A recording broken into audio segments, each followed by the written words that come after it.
is currently working as application specialist in centrifugation with Beckman Coulter India Private Limited. He has completed masters in biotechnology from Lund University, Sweden. Currently, he supports centrifugation and AUC product portfolio through association with Beckman Coulter India Private Limited as an application specialist. Kalpesh Patil has gained experience in the area of molecular biology and analytical techniques. Prior to Beckman Coulter, he was associated with Biomurex India Private Limited and was handling molecular diagnostics portfolio. He had worked with Biomurex for 2 years. I request Mr. Kalpesh to begin his talk. Just reintroduce myself again. Uh, my name is Kalpesh Patil and I'm working with Beckman Coulter Life Sciences, and basically I support technical support for particularly this product called popularly known as SVAC industry, sedimentation velocity AUC, or AUC is basically analytical representation. So today and tomorrow we're gonna actually see the practical stuff, running few samples. So today will mostly the running part, and tomorrow will I think post lunch will be the analysis part.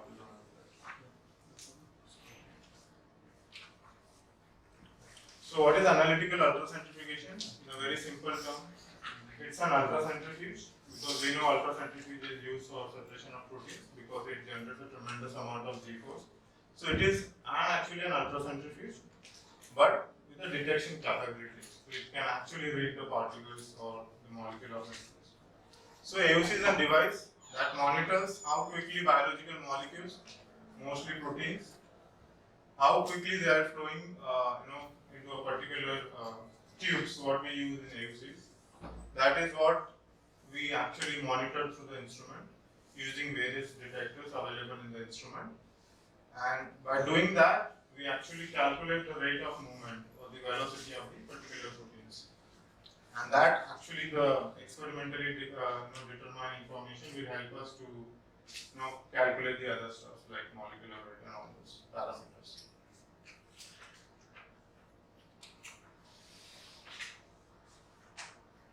So basically, it's a physical technique wherein you measure the particles based on the mass. So here actually the separation of the particles or the differentiation of different particles will purely based on the mass. Okay. So in the instrument we have two types of detection or detectors available. First one is UV visible, or we call it absorbance detection system. That is nothing but actually a spectrophotometer inside an ultracentrifuge. The another detection module available is called interference. That is actually reading the change in refractive index of the particles or the sample. So basically, we know that UV visible will mostly be used for proteins because they read at particular wavelengths. So, and the another one, the interference is for the particles wherein you don't have specific wavelength reading and all that. So non-specific detection of particles, in those type of sample you can actually use interference. So it not only determines, but we can actually get the quantification of the particles present in the sample. And normally in AUC we have there are two types of experiment we can actually do it. So we call it two analysis mode. The first one, or most popularly used in AUC, I would say rather 80 to 90% of the users use it. It's called sedimentation velocity, also known as SVAC. That's nothing but you actually look at rate of travel of the proteins, for example, and that information will help you actually to determine the size of the protein.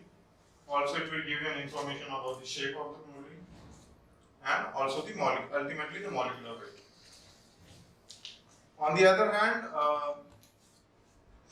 there is a special type of experiment we can do in this instrument. It's called sedimentation equilibrium, wherein basically you try to balance the forces, that is the sedimentation force and the diffusional force. So you try to bring the system to an equilibrium, and this particular type of experiment is done if you are looking at the binding studies and all that, the protein ligand binding or new protein binding and all that. Okay, so how this technique is useful for in characterizing the, let's say, proteins, because you are getting information about shape, how spherical is my protein or how it is deviated from the sphere shape.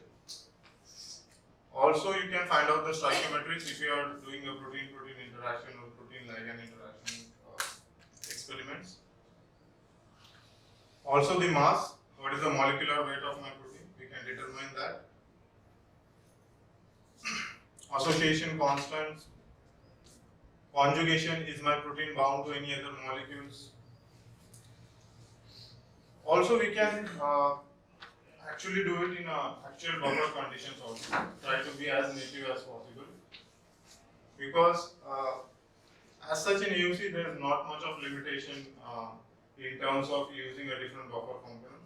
Only thing we need to make sure is the chemical compatibility with some of the consumables we use when we load the sample and all that. That is we call as centrifuges. So we have different types of centrifuges. So if you want to use particular formulation buffer, actually you want to try and see how it is looking at, then the only thing is you need to check the chemical compatibility. If those materials are compatible with the centrifuge material, then you can actually practically use those formulation conditions straight away. Also, major application is knowing the purity of the sample.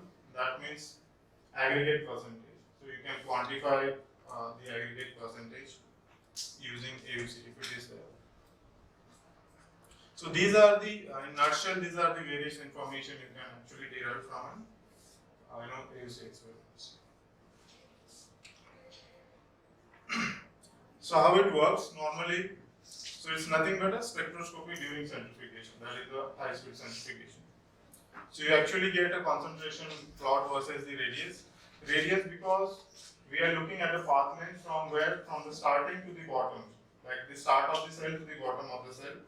From that particular position to the bottom of the cell, how your protein is traveling under particular condition. That is your formulation condition or the formulation buffer you have used, and what is the G-force you have used. Okay. So it is actually a measure in concentration versus time and radius. And that will actually help you to determine sedimentation rate. That is the velocity of the protein, how it is traveling.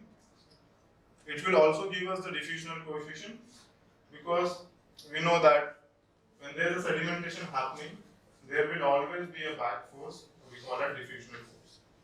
Also, there will be a third force called frictional drag.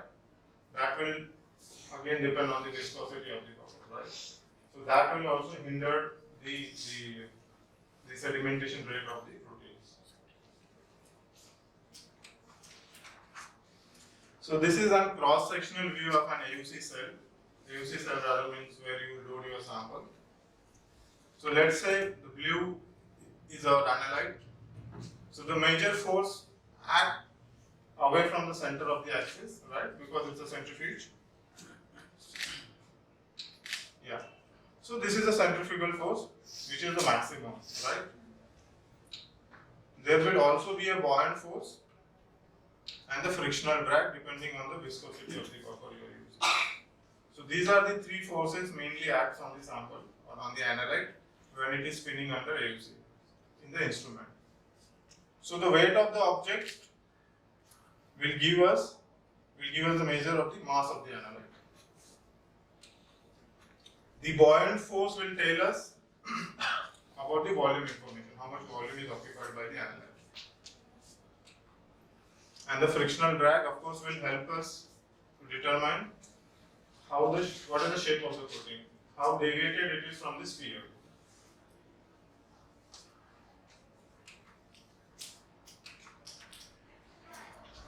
So this is just to give you an idea. So this is a two-sector centerpiece cross-sectional view. So when we actually do the cell assembly, you will see there will be kind of two chambers or two sectors, we call it. The one on the left will always be for a blank, that is your only buffer without analyte as a reference. And the right one will be actually where you have your protein solution, for example. Okay. So this is the top of the cell and this is the bottom of the cell. So your protein under the particular G-force what you are using, let's say you are running at 40,000, 50,000 RPM or 60,000 RPM. The instrument can go up to 60,000 RPM maximum, but you have to optimize the speed depending on the size of the protein, right?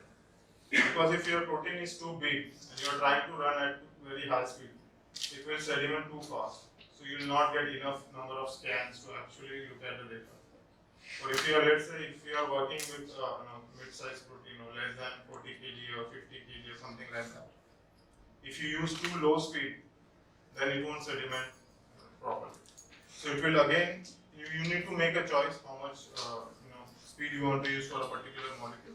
But let's say this is the top of the centerpiece and this is the bottom of the cell. The cell. So this region, okay. So this whole thing can take with a sector centerpiece, it can take 450 microliters of volume.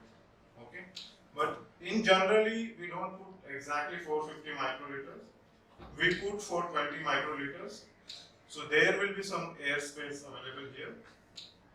And compared to blank or a reference, we put slightly less volume in the sample, just to differentiate the meniscus. So this is your reference or blank meniscus, and this is your sample meniscus. And from here, once you start the instrument or you start your experiment, the protein will start to move towards the bottom of the cell. But why do we need a different meniscus? Yes. Actually, that's during the analysis part. Because in the software, the analysis software, you have to define the sample meniscus. So that's then only the software will consider that part of the data during the analysis. Okay, it will be considered as a sample in that scenario. Unequal value can be a problem? Sorry? Unequal value can be a problem? It will not be a problem, but you have to be very accurate in terms of adding the volume exactly same in the blank and the sample. So that both the meniscus should overlap exactly same. If you don't do that, then during analysis you will find it difficult to set the sample meniscus. And setting up the sample meniscus at a correct position is very important to properly analyze the data. Because if you don't set the meniscus, and just shifting the meniscus a little bit can actually change your results. So that's why the best practice, at least when you are using absorbance detection system, try to put little less in the sample sector. If you are using interference, then yes, you can put exactly same volume. So as the experiment goes on, as the protein will start to sediment, you will see the scans like this. Okay, so this is, let's say this is a scan number 1 at time point 1. This is scan number 2 at time point 2, 3, 4. So like that during the experiment. So this is the radial distance. So this is how the raw data will generate based on your protein, how it is sedimented. Okay.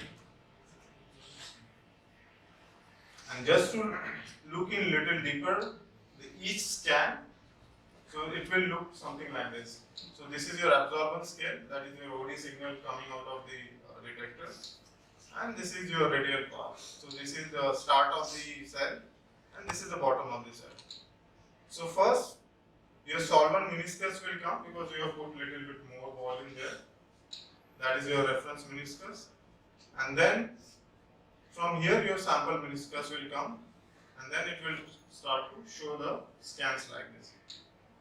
So this is the boundary region. So that is what is being shown here. So now let's say your protein has moved up till this point. So the plot will come like this. So that's how it will keep on taking the scans. And this set of scans, we actually load it in a software and then calculate the information. Meniscus reading is done automatically or? Sorry? Meniscus reading is done automatically or?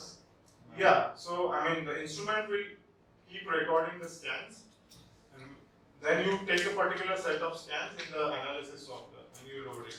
So during loading you have to manually place a bar, that is normally, you have to just drag a bar and set it here, because this is your sample meniscus. Because defining this position is very important to properly analyze the data. Why because that's how the software will know that after this point only the sample data is being considered. Threshold value is a part of Hmm? setting value. No, I mean it will again depend how much volume you have added, right? So let's say this distance normally is a standard 5.8 centimeter from the center of the axis, of the rotor, and this is your 7.15.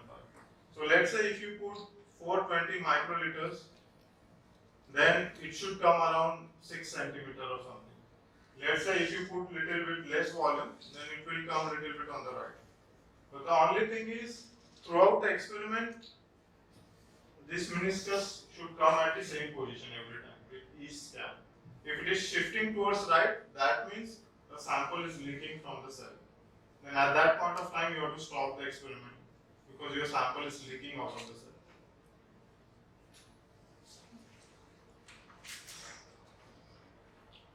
So this is a product line overview basically.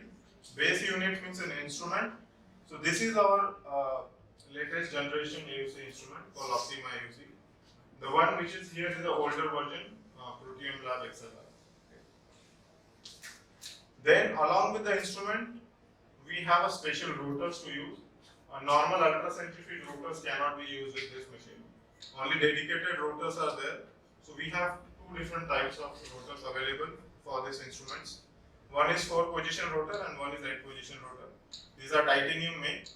So with this rotor you can run 3 samples at a time. And with 8-position rotor we can run 7 samples at a time. What about the other one is back?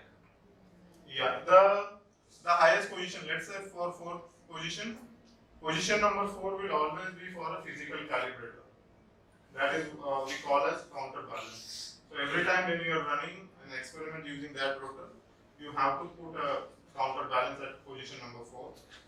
If you are running an experiment using this rotor, then you have to put that counterbalance at the position number 8. That's why one position is blocked for the counterbalance every run.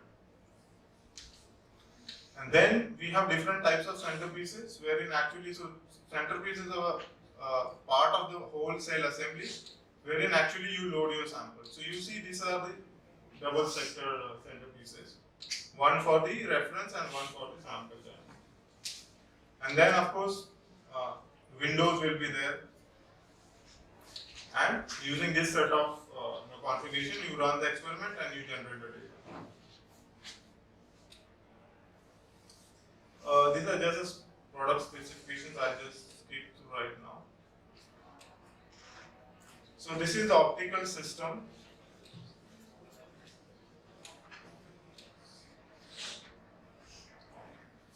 So these are the centerpieces. So the double sector ones are 1.2 centimeter path length.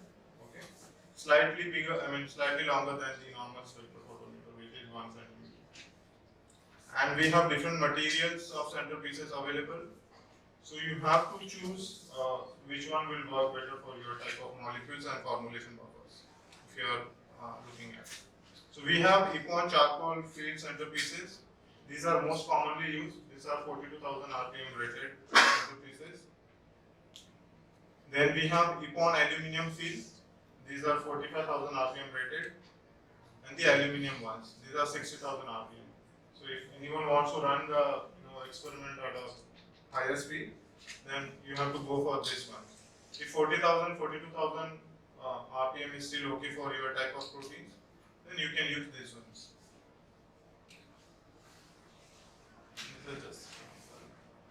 This is the exploded view of the cell thing. So there are a lot of different components we have to assemble in a particular fashion. And then we tighten the cell, we add the sample, we close the cell, and then we load it in a rotor and start collecting it. So that practical we're going to see in a while. So these are the, let's say, individual components of the cell. So we have centerpiece, 2 window assemblies. These are window assemblies. This is cell housing, and these are the gaskets. So we assemble them in a particular fashion and put it in a cell. These ones are the rotors we already discussed.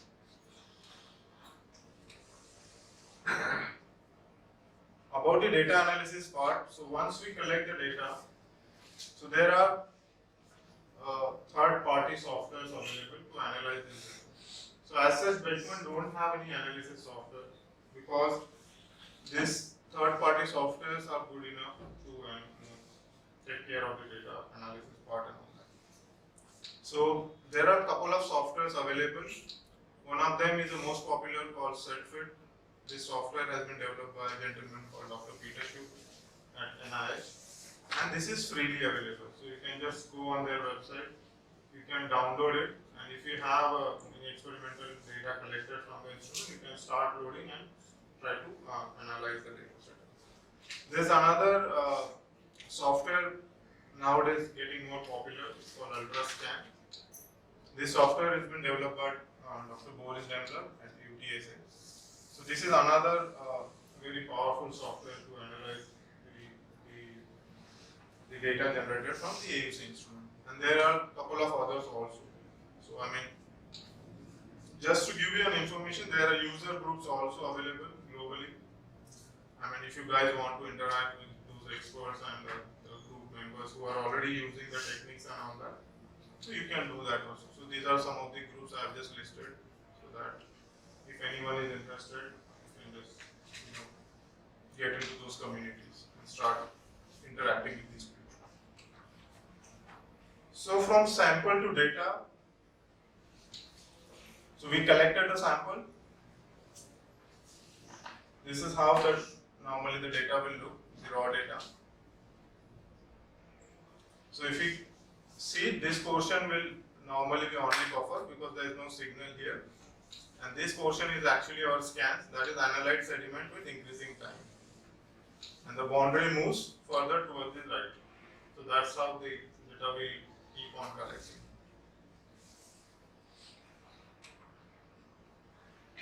So this is just an animation from one of the software. That's how it shows that your data is sedimenting or not, your protein is sedimenting or not, just if you want to see it.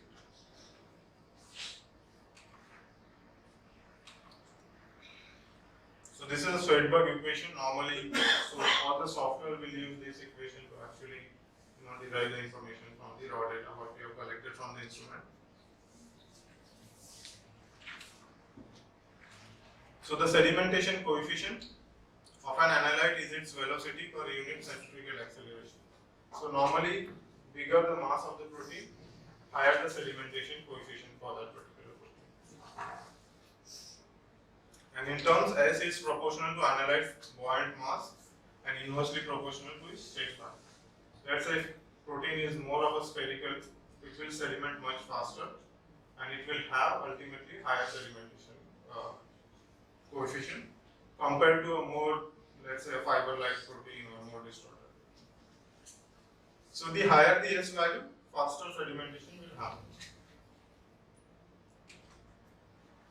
And just to show you, so let's say this is like raw data from the instrument. So we loaded in the software, and let's say this is how the final output will see. So normally in size exclusion chromatography, what we see is the bigger mass molecule will come first and then the lighter ones, right? But here the scale will be reversed. So this, let's say this peak is for a smaller S value compared to this. So here the scale is like from smaller S to higher S. That is lower mass to higher mass. So that's how it will see. And when you click on the peak, the software will give you all the information like what is the molecular weight of that particular signal or that particular peak. And also when we click on the peak, it will give the quantification, the percentage of the that peak corresponds to how much percent of the total signal amount. So this is how normally the final output will look from the data analysis part. Excuse me.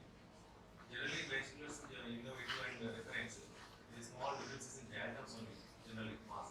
That also can find it out. But how much difference we are looking at? Yeah, in form of this graph. Let's say in terms of, I would say in terms of S value, let's say our new generation of Optima AUC, wherein the scanning rate is much faster. So in that instrument, we can actually differentiate. I mean, we have seen, and there are peer reviews articles also available. Some people have done studies and all that.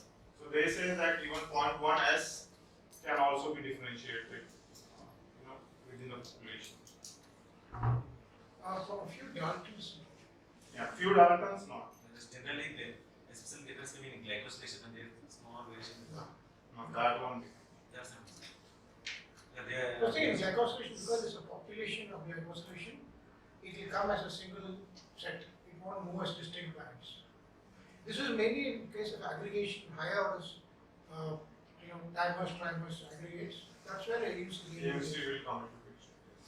in previous speaker actually told one of the technique AUC can be used for formation of this one of the slide.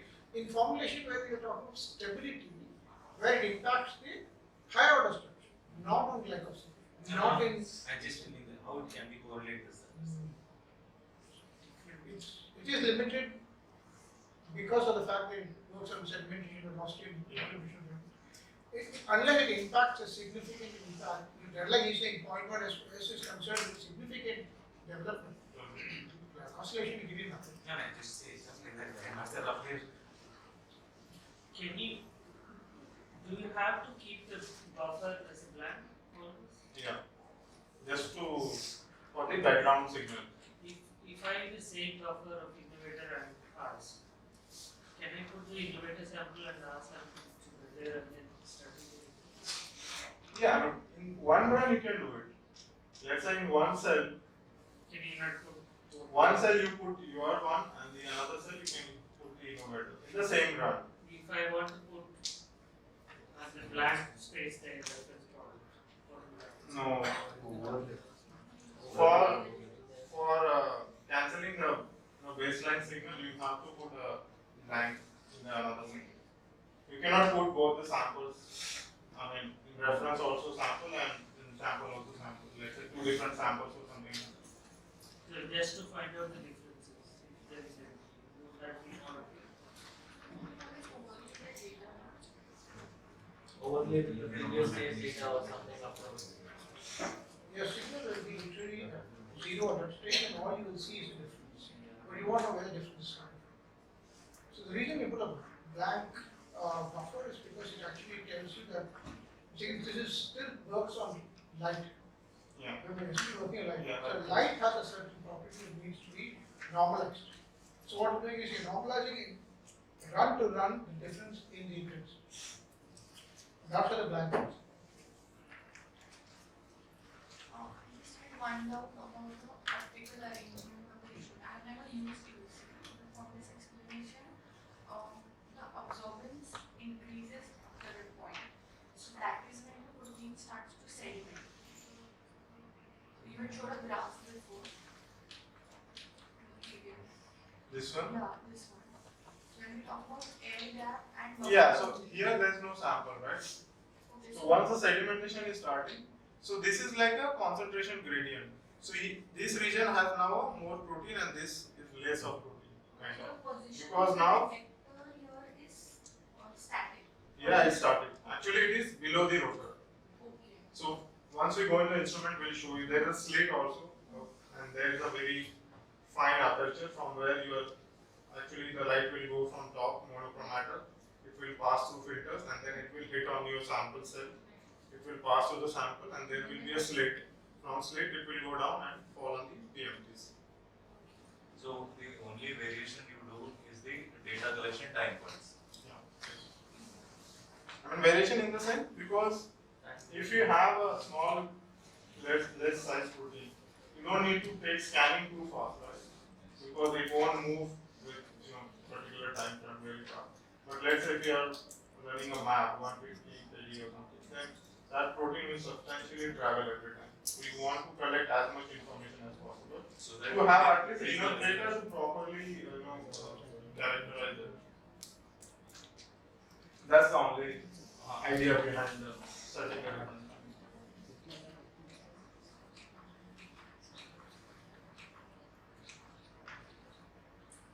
Just to give you in brief, like this technique has a certain advantages, like we don't use any matrix here or any column here, so we just put the sample. So basically that's why we call it in solution technique.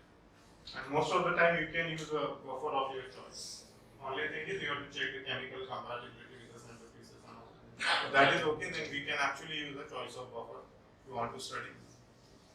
And we are actually looking at the entire sample and not just the individual molecular particles. Right? So it is scanning the whole cell. This is particular to the equilibrium. And here we are actually deriving the bulk thermodynamic information, hydrodynamic information and thermodynamic information. So as I mentioned, no matrix involved. So we don't see a problem of whether the bigger aggregates are actually getting into column. So that's why this technique actually gives a particularly fair information of the aggregate stress and aggregation levels present in the sample. Minimal buffer constraint, even we can do detection at low concentrations. And basically this is a physical technique or first principle based technique. So as such, no standards are required. I mean, with every run you don't need to put any standards. You just directly load your sample and start doing it. But for instrument suitability and all that, nowadays most of the people are using BSA as a standard, like a Bowen sample. Let's say if you want to check whether instrument is running properly, the optics are properly aligned or not. So just to check that, you can run as a BSA. But nowadays, most of the biopharma people, they are doing like, with every run, they are putting one sample for BSA. Just to make sure if BSA is coming, Systems. all, yeah, kind of systems. So then they can rely on their results and the aggregate level or aggregate percentage what they have seen in their sample, that can be relied on. Talk about low concentration. Can you have high concentration sample? Because it's a UV based detection. Okay. Yeah, so What For little you are bit- describing about limitations of UV based high concentration dilute. So for higher concentration, either you can go interference, wherein you can use actually a little bit more concentration compared to UV. Or we do have a smaller path length centerpieces, 3 mm centerpieces. These one are the standard 12 mm centerpieces. The shorter ones are 3 mm. So practically you can go let's say 3 to 4 times higher concentration using those smaller path length ones. So that's how you can play and increase the concentration a little bit more if you want to increase and want to see at a little bit higher concentration. In terms of reporting of the data, what do you typically report and what should not be reported? What inference, whatever you get is So as like you get S value. yes. So normally, yeah. So normally people will report the S value, the sedimentation coefficient value, because that will be more consistent compared to mass. Because this is not a mass weight or anything, which will give a very accurate mass. So there will always be a chance of plus minus in terms of the molecular weight. But the S value will be pretty consistent. If you want to check the run-to-run consistency, S value will be pretty accurate. So normally people reports S value, the molecular weight and the quantification if you are looking at the aggregates level. One second, okay. Mention this, necessarily we know the molecular weight, roughly. Because that's proportional to, directly proportional to mass. And this technique can be correlate each other. Yeah, you should. Actually, nowadays, at least what we understand when we go in the industry and all that, people are using this technique to actually improve the size exclusion method. You know, like because most of the time we have seen in insulin cases, the insulin molecule which is now most well characterized using this technique. So, let's say in insulin, the hexamer form has been only picked up here, but not in side exclusion chromatography. Most of the time it has one monomer form, if I'm not wrong. And we do have some in-house application notes around insulin molecules characterized with this instrument. So actually, this technique will help you to better design your size exclusion sample prep and all those things. Just to correlate with as a multi-angle light spectrum, because that will detect the scatter of it. You are detecting the absorbance and or interference kind of light. So in that perspective, correlate. But you see, in size exclusion chromatography, you do have certain limitations, right? In terms of what elution buffer concentration and all that, you cannot use actually the exact buffer. But here you can actually try with exact buffer also. And and see what's the difference here. If you are getting a significant difference in the profile, then maybe you can look back into your side exclusion chromatography method. You can standardize the buffers for these things. In terms of variability, how much you get, especially for the lower patterns? Actually, it's a debatable question, but what we have seen is 0.5%. What is detected here is on a pretty consistent side. If anything less than 0.5%, then we need to actually make sure whether it is present or not. That we can do by repetition of the experiment. Or maybe if you've seen those fractions in the size exclusion chromatography also, you can actually dilute those fractions and load it here and see whether those are true or not. That also with crossway we can validate if those smaller amount of aggregates are actually there or not. Does temperature play a role here? Normally here everyone runs at 20 degrees, but the instrument is flexible. You can run from 4 degree to 40 degrees. If you are doing some heat-based studies on your protein stability and all that, and if you want to run the instrument at different different temperatures, you can do that. So freeze the can be done. Freeze the steady curve. Yeah. But normally all the experiments, as far as we know, is being run at 20 degrees. How much safe is this equipment? Because you said it's like very high, we can give very high RPM. And does it come with autolock technology if somehow the You can ask the users here how safe the instrument is. But yeah, it's pretty safe because Beckman is known for centrifugation. You might be knowing if you have been to biological research and all that. We produce all types of other centrifugation and all that. So in that sense, yeah, it's auto lock and all those mechanisms are there which are safe. If let's say anything goes wrong or anything inside the instrument, part of the practical experiment, that is actually preparing yourself.